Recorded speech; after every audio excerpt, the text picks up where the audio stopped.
समागम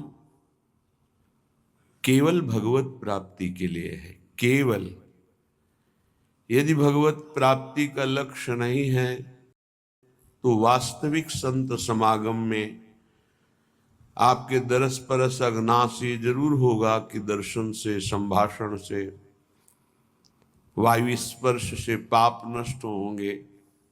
पर पाप नष्ट होंगे और पुनः पाप करेंगे तो कोई लाभ तो हुआ नहीं। संत समागम का स्वरूप है जिसमें केवल भगवत चर्चा हो, आंतरिक कपट त्याग करके केवल भगवत प्रसन्नता के लिए या स्वांता सुखाय तुलसी रघुनाथ गाथा, तो संत समागम। चौथ भगत मम गुणगन करई कपट तज गान। भगवान श्री राम सबरी जी के सामने जब भक्ति का वर्णन करते हैं तो कहते चौथी भक्ति है मेरे गुणों का गान करना हृदय में कपट न रखते हुए। हृदय में कपट का क्या स्वरूप है? चर्चा कर रहे हैं धर्म की, भगवान की, और आशा रखते हैं धन की, मान की, अपनी प्रतिष्ठा की। ये कपट है। तुष्यन्ति च रमन्ति च। भगवत चर्चा में ही पूर्ण तृप्ति का अनुभव हो रहा है, उसी में हमारा चित्त रमण कर रहा है। ये कथा का श्रवण और कथन का फल है। कथयन्ति च माम नित्यम तुष्यन्ति च रमन्ति च। भगवत चर्चा कर रहे, ये हमारा सौभाग्य। आप सुन रहे, ये आपका सौभाग्य। दोनों भगवत चर्चा करके उसी चिंतन में डूब गए, ये सत्संग का फल है। साधु समागम का जो सुअवसर मिलता है वो किसी बाहरी प्राकृतिक वस्तु की चाह या रोग आदि की निवृत्ति की भावना, ये कोई खास बात नहीं है। शरीर तो छूटेगा ही। खास बात है चित्त का परिवर्तन हो जाना। जो चित्त संसार का चिंतन करता है, साधु समागम से वो भगवत चिंतन परायण हो जाए, यही साधु समागम का लाभ है। वो भगवत चिंतन परायण हो जाए, यही साधु समागम का लाभ है। जिनको ये लाभ नहीं चाहिए, हमें लगता है अपना और संतों का समय बर्बाद नहीं करना चाहिए। आपको यदि संसार दुखमय प्रतीत नहीं हो रहा, इस दुखालय से मुमुक्षुता जागृत नहीं हुई कि मैं मुक्त होना चाहता हूं, तो फिर संतों के पास क्यों जाए? किसी को ऐसा लगता है कि हमारी कामनाओं की पूर्ति हो जाएगी। हमें लगता है कामनाओं की पूर्ति होने से आपकी कामनाओं का नाश नहीं हो पाएगा, और लोभ जगेगा। एक पूर्ति होगी, कई कामनाएं और हृदय में विचलित करेंगी। भगवान ने बहुत सुंदर शास्त्र श्रवण का अवसर दिया है, तो उसका मनन करो। मनन करके अपनी कामनाओं के त्याग की वृत्ति धारण करो। बहुत कृपालु हरि गुरु हैं। आप जो जो इच्छा करते जाओगे वो आपको प्राप्त कराते जाएंगे, पर वो नहीं मिलेंगे जब एक शरीर में रहने वाले प्रभु के स्वरूप को आप नहीं जान पा रहे, तो अनंत ब्रह्मांडों में व्याप्त उस परमात्म तत्व को कैसे जान पाएंगे? यदुवंशियों के बीच में श्री भगवान रहे, कोई बिरला ही जान पाया कि ये श्री भगवान हैं। पूरे परिवार में कोई बिरला ही जान पाया कि तो परब्रह्म परमात्मा हमारे संबंधी का रूप धारण करके हमारे बीच में विराजमान है। नहीं जान पाए। अगर जान जाए तो परम पद में आरूढ़ हो जाए। नहीं जान पाए, इसका प्रमाण आखिरी में सब युद्ध करते हुए परस्पर द्वेष भाव जागृत होकर एक दूसरे को विनाश कर दिया। बुरे यदुवंशी। भगवान प्रसन्न मुद्रा में सब देखते रहे, क्योंकि मोह रहित हैं, ममता रहित हैं। समूहम सर्वभूतेषु, समस्त जीव प्राणियों में भगवान अव्यक्त रूप से बिल्कुल निरपेक्ष विराजमान है, जो करो भोगो अपने कर्मों का फल। ऐसे भगवान को संत समागम से हम निरपेक्ष नहीं रहने देते। ऐसे भगवान को पक्षपात करना पड़ता है, और वो बोल पड़ते हैं अहम भक्त पराधीनो, मैं भक्त के अधीन हूं। बहुत बड़ी बात, श्री भगवान ने भक्ति का फल निश्चय किया कि जो संत समागम से मेरी आराधना करता है, मैं उसके अधीन हो जाता हूं। अजित को जीत लिया, माया क्या बात है, मायापति को अधीन कर लिया।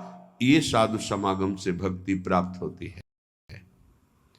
जब तक हम किंचन मात्र को अपने आराध्य देव से, गुरुदेव से कोई कामना रखते हैं लौकिक, तब तक हम उनको नहीं जान पाते हैं। बहुत एक व्यक्तित्व देख पाते हैं, लेकिन परब्रह्म भाव, ये हमारे परमात्मा है, हमको इन और किसी की प्राप्ति नहीं करनी, बस इन्हीं के स्वरूप को जानना है। हो गई बात। पर इतना दृढ़ विश्वास, इतनी दृढ़ श्रद्धा नहीं प्राप्त हो पाती। बड़ा विचित्र खेल है।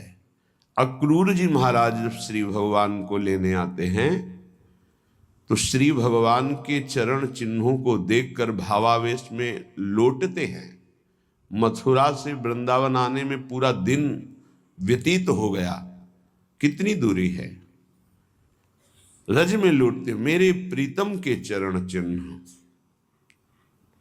और जब श्यामंतक मणि मिली, तो प्रभु को छोड़कर काशीपुरी चले गए, और वहां यज्ञ रूपी पावन एक क्रिया करने लगे, यज्ञ क्रिया। यज्ञेश्वर भगवान को छोड़कर श्यामंतक मणि लेकर वहां जाना, और साध्य को छोड़कर साधन करना। जब इस पर विचार हुआ, तो ऐसा नहीं कि उन्होंने भगवान को भगवान जाना नहीं।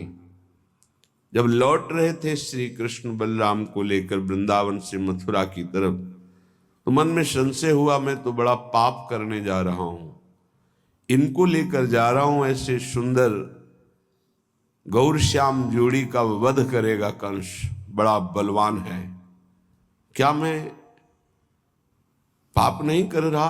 क्योंकि मैं जान रहा हूं कि उसने क्यों बुलाया है। भगवान ने कहा कि चाचा जी, आप इस ब्रह्म हृदय में स्नान कीजिए।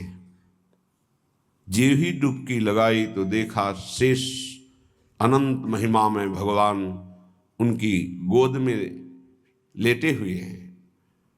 भगवान अनंत शास्त्र फण धारण किए हुए गौर वर्ण भगवान शेष जी का, और उस पर श्याम वर्ण अनंत महिमाशाली भगवान लेटे हुए हैं। जी घबराया एकदम, आंख खोली ऊपर जल के आके, तो देखा रथ पर श्री कृष्ण बलराम। फिर डुबकी लगाई तो फिर शेष शैया पर भगवान। समझ गए सच्चिदानंद प्रभु विराजमान है, कंस की ताकत नहीं कि इनको मार सके। आए, श्री भगवान ने पूछा, चाचा जी कोई आश्चर्यमयी बात देखी क्या? आपके मुखारबिंद से ऐसा लग रहा है। अक्रूर जी ने कहा, सर्वाश्चर्यमय, जब मैं आपको देख रहा हूं तो क्या आश्चर्य बकाया रह गया। ऐसी स्थिति में भी श्यामंतक मणि लुभायमान कर सकती है। यही भगवान की दुरंत माया है। प्रभु के सिवा और कुछ स्वीकार करना, ये भक्ति का बहुत बड़ा दोष हो जाएगा, कलंक हो जाएगा। सब वस्तुएं, शरीर, संबंध साधन हो सकते हैं, साध्य केवल प्रभु होने चाहिए। आज हमारी उल्टी मति है, प्रभु साधन है और साध्य विषय है। साध्य संसार है, साध्य भोग हैं, इसी मति को पलटने के लिए साधु समागम मिलता है। साधु समागम मिला तो मानो परम लाभ मिल गया मृत्यु लोक का। उमा संत समागम सम न लाभ कछुआन। पर ये उसी को लाभ अनुभव में आता है जो श्रद्धा और विश्वास से भगवत कृपा का अनुमोदन करते हुए जय जयकार करते कि हरि आज हम पर बहुत प्रसन्न हुए, हमें साधु समागम मिला। जब द्रवहि दीन दयालु राघव तो साधु संगति पाइए। साधु संगति का केवल एक अर्थ है भगवत प्रेम, भगवत प्राप्ति। अगर ये नहीं तो फिर या तो साधु संग नहीं हुआ या फिर आपका बहुत मलिन अंतःकरण है। नहीं, उसका प्रभाव है साधु संग का। विशेष अनुग्रह प्रभु की जब होती है तब साधु संग। जो प्रभु मोहि अनुग्रह कीन्हा तो तुम आई दरस हठ दीन्हा। संत संग मिल गया मानो संसार से पार होने का अवसर आ गया। अब हमारा आखिरी जन्म है, क्योंकि संत समागम मिल गया। संस्कृति कर अंता, संस्कृति का, संत का संग संस्कृति चक्र आवागमन का अंत है। बिना